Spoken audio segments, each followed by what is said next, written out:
Chapter 29. Deserted. Sky and Kurt took lookout, each looking down opposite sides of the road. Dylan pulled her shoulder. "Hey, can you make out that thing there?" "You have the best sight I've ever seen," she replied. "If you can't, I doubt I can. Just see what you see." Dylan stepped behind her, extending his arm over her shoulder and pointing to what he was talking about. It was a tall, red, slim structure. "To me, it looks like, I don't know, perhaps a statue of some kind? But roughly made, like someone made it after, not before." "Ask Jesse. He has the youngest eyes." "Hey, Jesse, come over here and take a gander," Wade said. "Maybe your eyes are not all used up yet." Jesse skipped to Wade's side. "There's holes in it." Wade turned to Sky. "Put some binoculars on the list." Sky agreed. It was an excellent idea. Dylan paced a little. "I don't like it. Means people are there, or have been there, for long enough to build that thing." All eyes shifted from Dylan to Wade, waiting for him to offer his opinion. "Yeah, but they could be gone. Or it could just be a couple people down there. Or it could be 20 or 30. Nah. We'd see that many." "Maybe not, it's a big store." Dylan threw out his arm. "We got the woman and boy with us. It's too big a chance. We don't need this stuff that bad." Sky bristled. "Hey, don't use us as an excuse. We knew what we were getting into. We can handle it. And we do need that stuff." Dylan stopped and stared at her. "Really? I know you don't want to put the boy in danger after what just happened in Colton. I can't watch all ya." Irritation flared in Sky. "Can you have a little confidence in us? You're the one who's been training us after all." Dylan strode over to Sky. "Well, it's my job to protect you. And it's ours not to need your protection 100% of the time." She put a hand to Dylan's chest. "I appreciate you wanting to do that, Dylan. But you can't."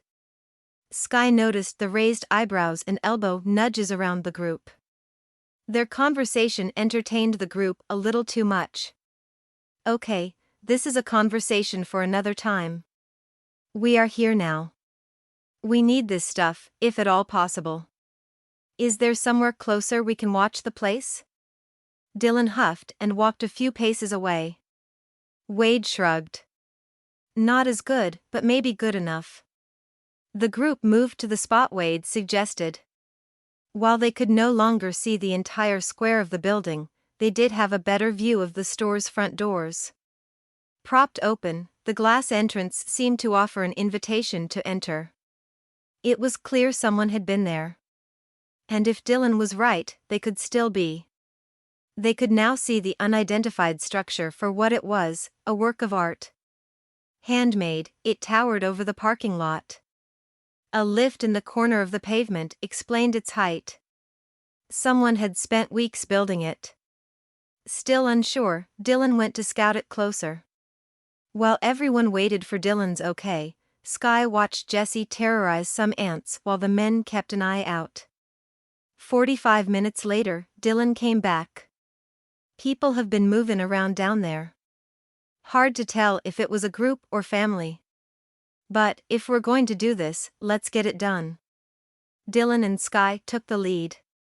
Dylan continuously scanned their surroundings as they drove down the hill to the store parking lot. Sky eyed the colossal statue as they drove under it. It was a statue of a man or parts of one. Every time Sky looked at it, she swore it was taller. Maybe it was its size and shape, or that such a strange piece of art stood in this unexpected place, but it was eerie.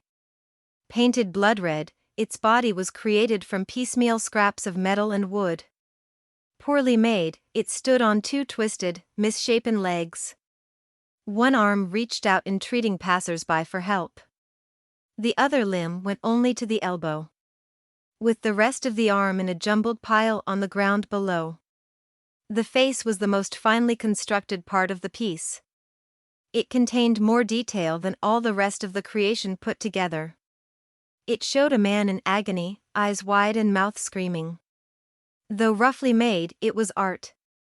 There was no doubt it represented the disastrous state humankind now found itself in. It both frightened and deeply saddened Skye. She shivered. Strange, Dylan mumbled.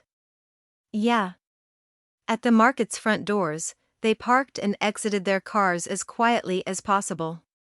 Once inside, every scrape of a foot, every shift of weapons, and even a sniff echoed throughout the dark, deserted building. Used to seeing the store bustling with light, people, and energy, to see it like this brought back the weird feeling Skye felt near the statue. Her mind flashed to every horror movie she'd ever seen. Putting her arm around Jessie, she pulled them both closer to Dylan. People had been here. The checkouts sat to the left side of them. Notes along with money covered the conveyor belt left by honest-hearted people hoping things would get back to normal one day. The pile was covered with a thin layer of dusty dirt. No one cared money was worthless now. To the right, the fresh fruit and vegetable section sat empty, not even an apple left. It was just as well. The smell of so much rotten food would have driven them out. A few broken jars of garlic lay scattered on the floor. They'd left a strong aroma but nothing else.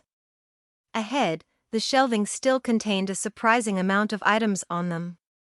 It gave the group hope they would find everything they needed.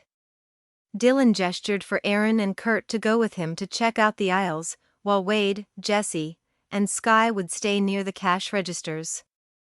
The three men made it to the end of the rows, then gave the all clear. Each person grabbed 2 buggies to fill. Skye winced at the clamor as they clanged and screeched across the floor. Lord, I hope no one is within miles of this place. Thanks for listening. If you are enjoying my book, please subscribe, so that way I'll know if I should continue making my books available on YouTube. Thanks.